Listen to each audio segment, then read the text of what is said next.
नमस्कार। आज हम बल यानी कि फोर्स इस विषय में थोड़ी गहराई से बात करेंगे। वो ताकत जो हमारे ब्रह्मांड को आप कह सकते हैं चलाती है। हमारे पास एक स्रोत है वैदिक भौतिकी में बलों को समझना। इसी के कुछ हिस्सों पर आज हम चर्चा कर रहे हैं। तो देखना ये है कि भाई आधुनिक विज्ञान और इस स्रोत में जो वैदिक नजरिया बताया गया है उसमें बल को कैसे समझा गया है। स्रोत तो कहता है कि वैदिक समझ शायद ज्यादा गहरी है। तो चलिए देखते हैं क्या बात है। शुरू करते हैं वैदिक परिभाषा से।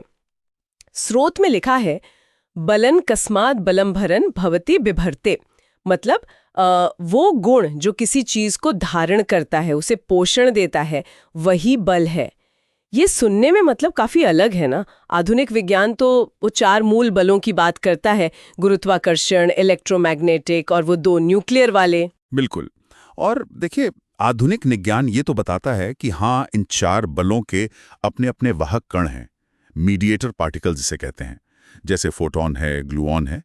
लेकिन जैसा स्रोत इशारा कर रहा है, ये कण खुद कैसे बनते हैं या फिर उनके बीच जो लेन देन होता है उसे असल में कौन कंट्रोल करता है, इस पर मतलब पूरी तरह क्लैरिटी अभी नहीं है।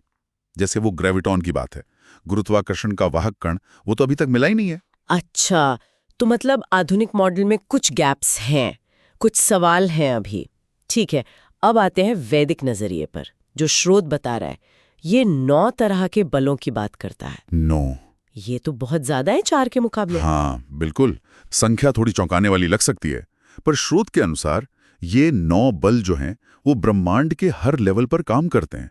मतलब एकदम छोटे कणों से लेकर आप देखिए ग्रहों और तारों तक, हर जगह। और इनका काम सिर्फ चीजों को धक्का देना या खींचना नहीं है। अच्छा, श्रुत कहता है कि ये बनाने, थामे रखने और उनमें एक तरह का संतुलन बनाए रखने का काम करते हैं। 9 बल, क्या आपको ये एक उदाहरण दे सकते हैं कि ये कैसे अलग है आधुनिक वालों से? हाँ जरूर। जैसे स्रोत में एक आश्विना बल का जिक्र आता है, तो बताया गया है कि ये बल जब बहुत छोटे स्केल पर होता है कणों के बीच, तब तो ये प्रतिकारक होता है, मतलब चीजों को दूर रखता है, रिपल्सिव है। लेकिन बड़े पैमाने पर, जैसे मान लीजिए ग्रहों के बीच, तो यही बल आकर्षक बन जाता है, गुरुत्वाकर्षण जैसा। अट्रैक्टिव। अरे, एक ही बल के 2 रूप, छोटे लेवल पर धक्का, बड़े पर खिंचाव। जी। और स्रोत का मानना है कि इसी दहरेपन से ब्रह्मांड में स्थिरता बनी रहती है। अब ये बात आधुनिक गुरुत्वाकर्षण की समझ से तो काफी अलग है। वो तो सिर्फ आकर्षण का बल माना जाता है ना? हाँ, ये तो बिल्कुल अलग बात है। बहुत दिलचस्प। तो फिर ये 9 बल आते कहाँ से हैं? स्रोत क्या कहता है इस बारे में? स्रोत के हिसाब से ये 9 बल ब्रह्मांड की शुरुआत में ही उत्पन्न होते हैं और फिर कणों के बनने से लेकर ऊर्जा कैसे बहती है, ये सब कुछ यही कंट्रोल करते हैं। पर देखिए, कहानी यही खत्म नहीं होती। वैदिक विज्ञान इस स्रोत के अनुसार इससे भी एक कदम आगे जाता है। वो एक एकीकृत बल की बात करता है, यूनिफाइड फोर्स। एकीकृत बल मतलब जैसे आजकल वैज्ञानिक खोज रहे हैं, वो थियरी ऑफ एवरीथिंग? हाँ, कुछ कुछ वैसा ही समझिए, लेकिन इसका जो आधार है वो अलग है।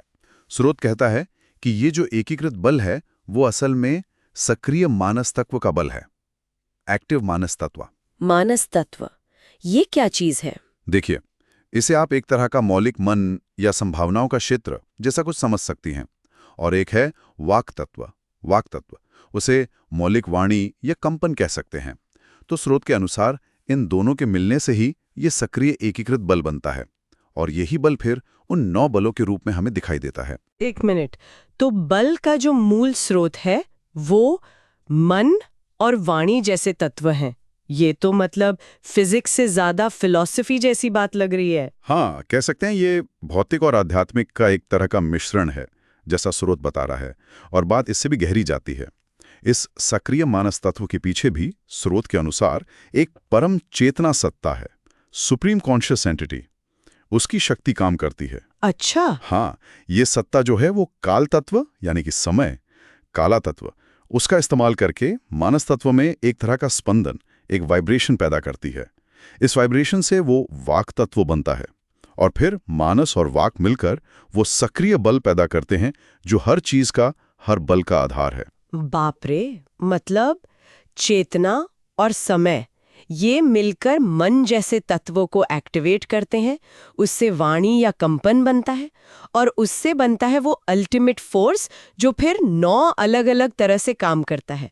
ये तो आधुनिक भौतिकी के कणों और फील्ड से बिल्कुल ही अलग तस्वीर है। बिल्कुल।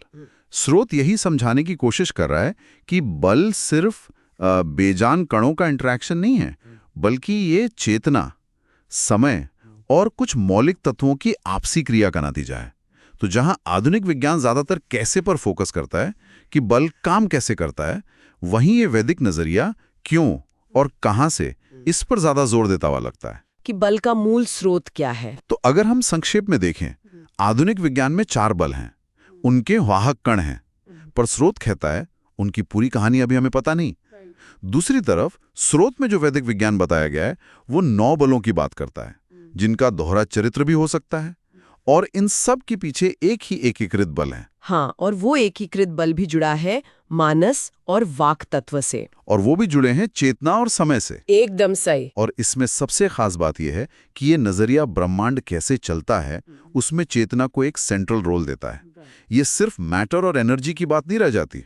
इस पूरी चर्चा से एक सवाल मेरे मन में आ रहा है, अगर बल जैसा कि स्रोत में बताया गया है वो सच में चेतना और समय से इतने गहरे जुड़े हुए हैं, तो हमारी जो भौतिक दुनिया की समझ है वो कितनी बदल सकती है? क्या वास्तविकता वैसी है जैसी हम उसे कणों और तरंगों से समझते हैं, या फिर चेतना उसकी बुनावट का ही एक हिस्सा है? ये सोचने वाली बात है।